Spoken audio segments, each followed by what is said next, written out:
Pour mieux s'immerger dans la réalité politique, sécuritaire, économique et sociale d'Israël, connectez-vous chaque matin sur Studio Kalita. Daniel Haïk vous y attend pour sa revue de la presse. Voilà, effectivement, c'est l'heure de la revue de la presse et des médias israéliens. Une revue de la presse que nous allons débuter par le titre principal qui est en une de tous les quotidiens israéliens de ce matin. Il s'agit de la grève générale de solidarité avec les employés du consortium pharmaceutique Teva, décrétée par la Histadrout, la grande centrale syndicale, qui a débuté à 8h, qui se prolongera jusqu'à 12h. Je vous disais, les grévistes, parmi les grévistes, les employés de l'aéroport Ben Gurion, les ministères, les pouvoirs locaux, les caisses d'assurance maladie. Par contre, les transports en commun fonctionneront normalement. Le Yediot Aharonot consacre sa une ce matin à l'effondrement de ce consortium Teva qui a été longtemps la fierté industrielle d'Israël. Et le journal nous montre sur la moitié de sa première page Miri et Nadav Ditor, qui sont tous les deux employés dans l'usine de Teva de Jérusalem, une usine qui doit être fermée à la suite des licenciements de tous ses employés sans exception. C'est une décision prise par la direction de Teva il y a quelques jours. Dans le cas de la famille Ditor, cette décision prive donc les deux parents de travail et les plonge dans le monde douloureux du chômage. Le titre du Yediot Aharonot est celui mis par le journal dans la bouche de leurs 3 enfants que l'on voit ce matin en première page donc du journal dans cette photo plutôt douloureuse. Il s'agit d'enfants qui sont encore très, très jeunes. Ne licenciez pas papa et maman.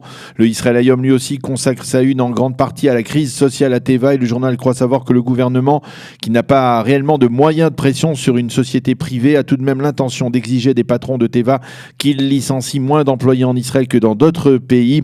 D'ailleurs, le directeur général de Teva, Karl Schulz, sera reçu par le Premier ministre Netanyahou et par le ministre des Finances Moshe Kahlon, qui tenteront avec lui de réduire la liste des limogés, des licenciés de Teva. De Teva, donc c'est l'information centrale ce matin qui figure dans la presse, dans les médias israéliens, qui a été commenté également hier soir dans l'ensemble des médias israéliens. Nous n'envisagerons pas de cas de figure dans lequel le mur occidental ne fera pas partie de l'État d'Israël. C'est ce qu'a déclaré durant le week-end un proche du vice-président américain Mike Pence à la Maison-Blanche en répondant à la question d'un journaliste.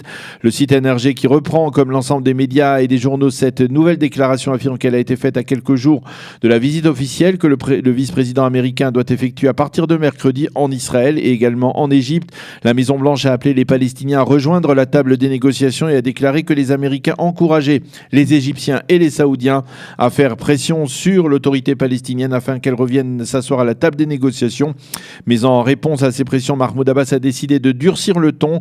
Il a affirmé qu'il allait faire grimper l'opposition à la décision de Trump. En attendant, les quotidiens israéliens reviennent sur les émeutes qui se sont produites vendredi et samedi. Essentiellement vendredi pour protester contre la proclamation de Donald Trump en faveur de Jérusalem, capitale de l'État d'Israël. Il s'agit d'émeutes qui se sont produites un peu partout en Judée et en Samarie et dans la partie est de Jérusalem, mais des émeutes qui ont été relativement maîtrisées par les forces de sécurité. Au total, le bilan est de 4 tués, 2 dans la bande de Gaza et 2 en Judée et en Samarie, 2 Palestiniens. Les 4 tués sont des Palestiniens donc, qui ont participé à ces manifestations de protestation.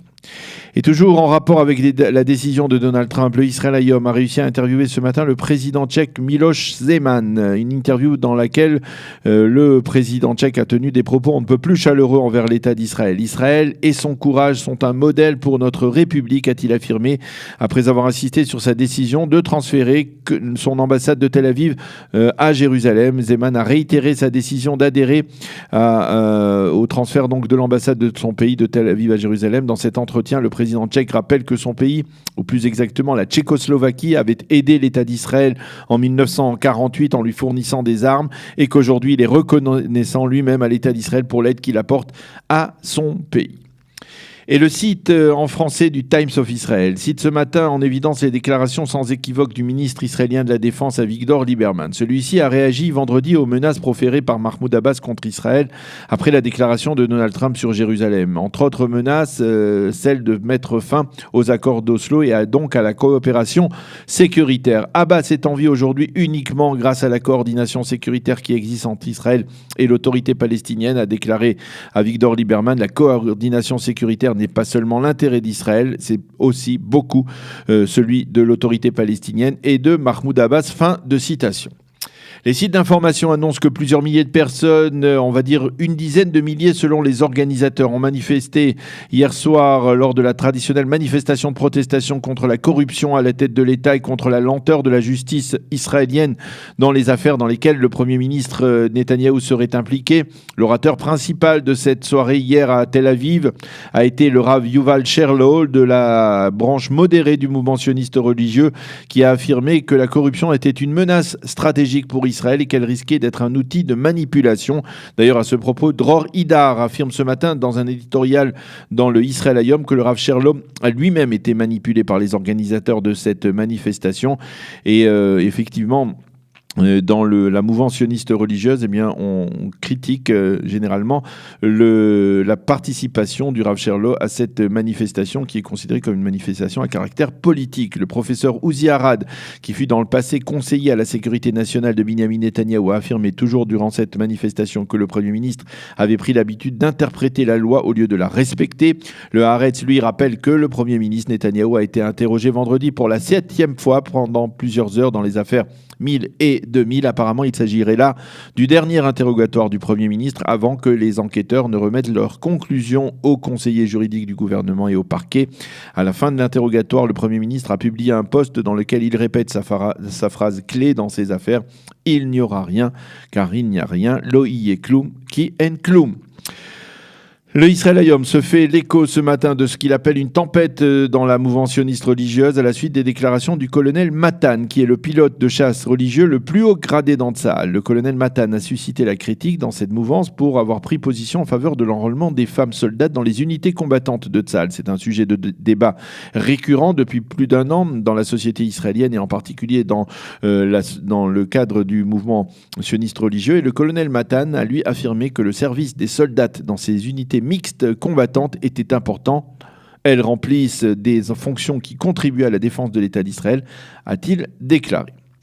Tous les quotidiens et les sites d'information se font l'écho de la stupéfaction au Canada, et en particulier dans la communauté juive canadienne, après la découverte durant le Shabbat à Toronto des corps du milliardaire juif Barry Sherman et de son épouse Annie. Et ils ont été retrouvés par l'agent immobilier qui devait vendre leur splendide maison à Toronto. La police a ouvert une enquête pour déterminer les circonstances exactes de ce drame.